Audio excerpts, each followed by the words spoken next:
All right, let's talk about Kurt Godel. He's a name you might have heard thrown around, often with this huge title, the greatest logician since Aristotle. And look, his work totally flipped mathematics on its head. But what's really fascinating is the paradox he created, not in math, but in how his ideas have been used and, let's be honest, misused in places you would never, ever expect. I mean, just look at this quote. People are using his theorems to argue that a country's constitution has to be incomplete. How does that even happen? How do you get from pure abstract math to political science, or physics, or even debates about God? That's the real puzzle here. Godel created this incredibly precise, super specific proof, and somehow it's become a free-for-all, a justification for just about anything. So, the big question is, did the greatest logician since Aristotle really prove any of that? Well, that's what we're going to dig into. It's time to separate the facts from the fiction, the real math from the popular myths that have totally spiraled out of control around his work. Okay, to really get why Godel's work was so earth-shattering, you have to understand the world he walked into. So let's jump in our time machine and go back to the early 20th century. Because, believe it or not, this was a time of unbelievable optimism in mathematics, like a full-on utopian dream. So, what was this dream? Well, mathematicians, brilliant ones, like the Vienna Circle, were on a quest for a kind of theory of everything for math. They wanted to build a perfect logical foundation for it all. Imagine a kind of ultimate truth machine. You feed it any mathematical statement, it follows its rules, and it spits out the answer, true or false. The goal was to eliminate I don't know from mathematics, forever. And nobody captured this spirit better than the legendary mathematician David Hilbert. This quote from him is just, wow. He says there's no ignorabimus in mathematics. That's a fancy Latin word that just means we will not know.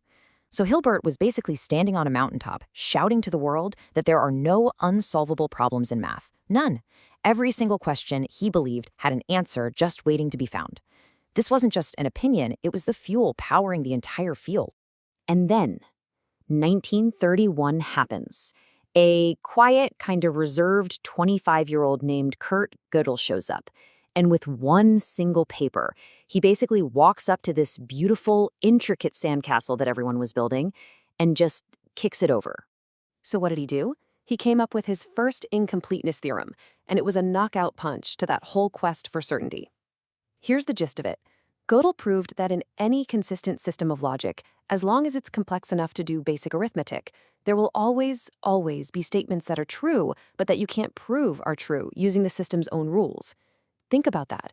He found a permanent crack in the foundation of logic. Some truths are just unreachable. But, and this is a huge but, there's a catch. This is the fine print that almost everyone ignores, and it's where all the wild misinterpretations come from. His theorem isn't some universal law about life, the universe, and everything. It only works if a system meets some very strict criteria.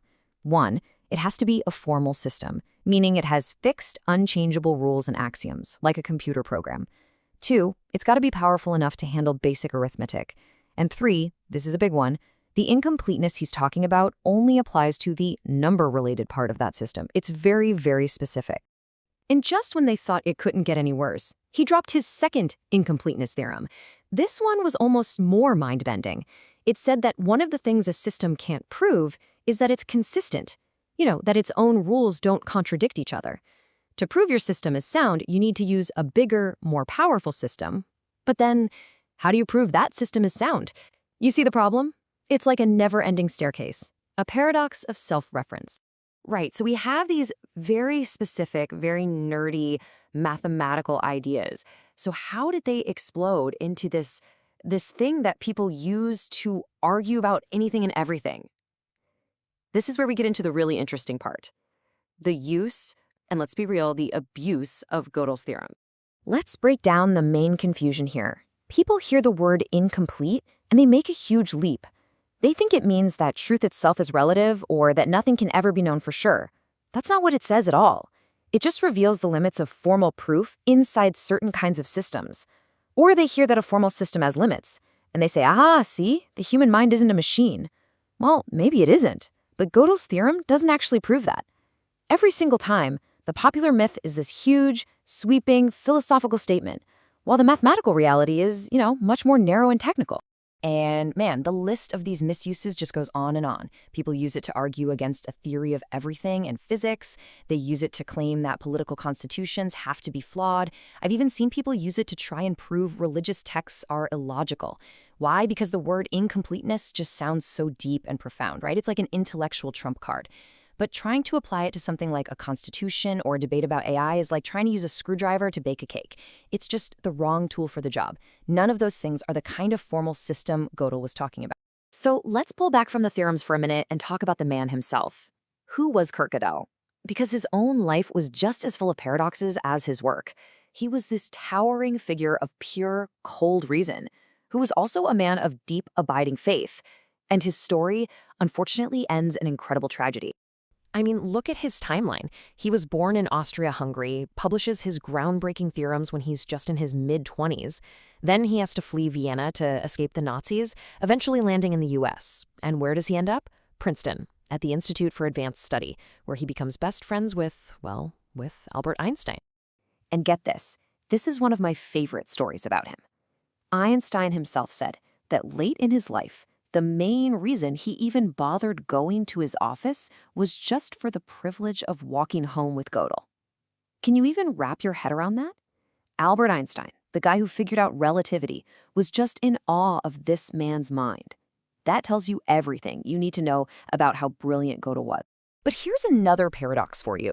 You might think the man who proved logic has limits would be some kind of cynic or relativist, but he was the complete opposite. He was a Platonist, which means he believed mathematical truths were real things that we discover, not just invent. And he was deeply religious. He read the Bible every Sunday, believed in an afterlife, and he even wrote his own formal logical proof for the existence of God. Yeah, you heard that right, a logical proof for God. It's pretty dense stuff, but the basic idea goes something like this. He defines God as a being that has all positive properties. Then he says that necessary existence is a positive property. So if God has all positive properties, he must have the property of existing. Therefore, God exists. Now, whether you buy that or not, it's fascinating, right? It shows that for Godel, logic and faith weren't enemies. They were just two different tools for getting at the truth. But this is where the story takes a really tragic turn. Because that same incredible mind, the one that could see into the deepest structures of logic, was also incredibly fragile. In his later years, Godel became crippled by paranoia. He developed an all-consuming, obsessive fear that someone was trying to poison him.